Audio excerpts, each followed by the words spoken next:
ठीक है, अब जो है आपकी नेक्स्ट यानी कि सेकंड वर्ड प्रॉब्लम है। क्वेश्चन क्या कह रहा है, ध्यान से पढ़ेंगे। 5 years ago, अब से 5 साल पहले, Noori was thrice as old as Sonu. 10 years later, 10 साल के बाद, Noori will be twice, Noori क्या हो जाएगी, ट्वाइस हो जाएगी, as old as Sonu. How old are Noori and Sonu. Question ये है कि नूरी और सोनू की जो है वो एज पूछा है क्वेश्चन के अंदर, और वो कह रहा है कि 5 साल पहले जो है नूरी थ्राइस थी सोनू की, और 10 साल के बाद नूरी जो है ट्वाइस हो जाएगी, जितना बड़ा सोनू होगा, राइट। जो मतलब जितनी एज सोनू की होगी उसकी क्या हो जाएगी, नूरी ट्वाइस हो जाएगी। तो हम क्या करेंगे, ध्यान से देखेंगे ज़रा।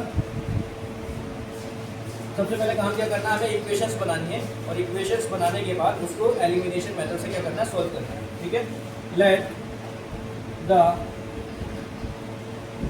Present ages of Noori and Sonu be x and y। हमने प्रेजेंट एज को क्या मान लिया, x एंड y, यानी कि नूरी की जो प्रेजेंट एज है वो कितनी है, x, और सोनू की जो प्रेजेंट एज है वो कितनी है, y। Now according to question, according to question लिख सकते हैं, अकॉर्डिंग टू सिचुएशन लिख सकते हैं, आपकी मर्जी है। ठीक है, ध्यान से देखेंगे। x क्या है, तो कह रहा है 5 साल अगो, 5 years ago, यानी 5 साल पहले। तो 5 साल पहले मतलब जितनी प्रेजेंट एज है उससे 5 साल पहले, यानी x माइनस के 5। ठीक है, और y भी कितनी होगी, y माइनस के 5, यानी सोनू भी 5 साल पहले की बात कर रहा है। क्या कह रहा है कि वो थ्राइस था, कितनी थी, थ्राइस, यानी कि इसको ब्रैकेट में लिखेंगे, यस और नो। ठीक है, जब मैं इसकी इक्वेशन को सॉल्व करूंगा, इट बिकम्स x माइनस 5, 3 के y से मल्टीप्लाई होगी, इट बिकम्स 3y, और 3 के 5 से मल्टीप्लाई होगी, 3 5 जा 15। जो वेरिएबल है उसको एक तरफ ले लेंगे, और जो कांस्टेंट है उसको एक तरफ ले लेंगे, तो ये बिकम्स की प्लस में इधर आके माइनस का हो जाएगा, ये माइनस का 15, ये माइनस से उधर जाके प्लस हो जाएगा, तो 15 प्लस माइनस 15 प्लस 5, तो ये बिकम्स x माइनस के 3y is equal to minus के 10 से इक्वेशन नंबर 1। ठीक है, ये सेम हम यहाँ लिख रहे हैं, थोड़ा सा वो गैप कम है हमारे पास, लिखेंगे x माइनस के 5 is equal to 3 y minus के 5। ठीक है ना, मल्टीप्लाई करेंगे। ठीक है, इट बिकम्स x माइनस के 5 is equal to 3y minus के 15, तो x माइनस के 3y is equal to minus के 15 प्लस के 5, इट मीन्स x माइनस के 3y is equal to minus के 10 से इक्वेशन नंबर 1। ठीक है, अब सेकंड सिचुएशन क्या है, आगे की बात सुनते हैं ध्यान से। सेकंड वो कह रहा है कि साहब 10 years लेटर, यानी अब से 10 साल के बाद, क्या लिख देंगे, 10 years later।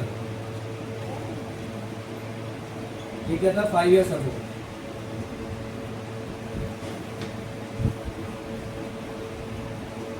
ठीक है ना, तो 10 साल बाद क्या होगा, यानी कि x भी जो है 10 साल बड़ी हो जाएगी, यानी कि नूरी, और y भी यानी कि सोनू भी 10 साल बड़ा हो जाएगा। आगे क्या कह रहा है कि नूरी जो है ट्वाइस होगी, नूरी कितनी होगी, ट्वाइस, किसकी, सोनू की। नाउ सोल्व दिस इक्वेशन, 2 की y से मल्टीप्लाई करेंगे, इट बिकम्स 2y, 2 की 10 से मल्टीप्लाई करेंगे, 2 10 का 20।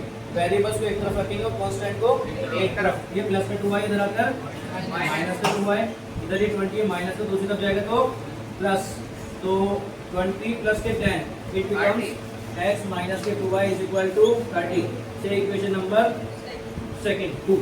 ठीक है, अब हमें कौन से मेथड से सॉल्व करना है, एलिमिनेशन मेथड से। कौन से मेथड से, तो दोनों इक्वेशंस को एक साथ लिखेंगे। पहले इक्वेशन थी आपके पास x माइनस के 3y is equal to minus के 10, ये थी आपके पास इक्वेशन नंबर 1, और सेकंड इक्वेशन आपके पास x माइनस के 2y इज इक्वल टू 30। देखिए, एक बहुत कॉमन बात है वर्ड प्रॉब्लम्स में, हमें जो इक्वेशन पहले मिल रही थी इक्वेशन नंबर 1 में, उनमें क्या थी, हमें कोफिशिएंट को इक्वल करना पड़ रहा था। यहाँ पर किसी एक वेरिएबल की कांस्टेंट हमें वापस सेम मिल रहे हैं, यानी कोफिशिएंट जो है वो क्या है, सेम है, इसके पास भी 1 है और इसके पास भी। और हमारा काम क्या है एलिमिनेशन में, कि हमें इसको एलिमिनेट करना है, कोफिशिएंट को इक्वल करके एलिमिनेट करना होता है। तो यहाँ पर वर्ड प्रॉब्लम से हमें ऑटोमेटिकली कोफिशिएंट इक्वल मिल रहे हैं। इससे पहले वाली वर्ड प्रॉब्लम में y के कोफिशिएंट इक्वल थे, इसमें x के। ठीक है, क्या करेंगे, सेम साइन है तो माइनस करेंगे, क्या करेंगे, माइनस, जो माइनस है वो प्लस, और जो प्लस है वो ये आपस में कैंसिल आउट होगा। देखिए ध्यान से, ऊपर तो है माइनस के 3y और नीचे प्लस के 2y, ऊपर है माइनस के 10 और नीचे है माइनस के 30 30। तो सर 10 तो प्लस होगा ना नहीं बेटा, प्लस है नहीं माइनस हो जाएगा। सर 10 वो माइनस का हाँ, तो नीचे वाली इक्वेशन से मतलब है माइनस, तो हम इक्वेशन नंबर 1 से इक्वेशन नंबर 2 को कर रहे हैं, तो इक्वेशन नंबर 1 जो है वो सेम रहेगी।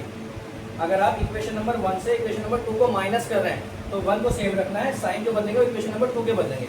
जैसे मैं कहूँ ये मुझे x+1 को माइनस करना, x+2 को माइनस करना है किससे, x-1 से, तो इसके साइन माइनस होंगे। बात आगे समझ में नहीं आई जी? तो ध्यान से देखेंगे, तो माइनस के y is equal to minus के तो प्लस माइनस माइनस, माइनस के 3 प्लस के 2 प्लस माइनस माइनस, तो माइनस से माइनस, तो y की वैल्यू कितनी आ गई 40 यानी कि 40। अब क्या करना है, अगला स्टेप क्या है हमारा, तो y की वैल्यू आ जाए तो इसकी वैल्यू जब पुट कर देंगे किसी भी एक इक्वेशन में, हम किसमें पुट करेंगे जी बेटा, पुट इन इक्वेशन नंबर 1 ठीक है। x की वैल्यू कितनी है, x की वैल्यू फाइंड आउट करनी है, माइनस के 3 इंटू वाई, वाई कितना है 40 इज इक्वल टू माइनस के 10, ठीक है। तो 3 4 12 minus 120 is equal to minus के 10। अब ये माइनस का दूसरी तरफ जाएगा तो प्लस, तो x की वैल्यू कितनी आ जाएगी, ध्यान से देखेंगे, मैं डायरेक्टली लिख रहा हूँ, ये माइनस का 120 हो जाएगा, वो माइनस वाली टर्म प्लस हो जाएगी 120, और यहाँ कितना माइनस के 10, तो कितना बचेगा 110, ठीक है। तो ये आपकी जो है वैल्यू आ गई, ठीक है।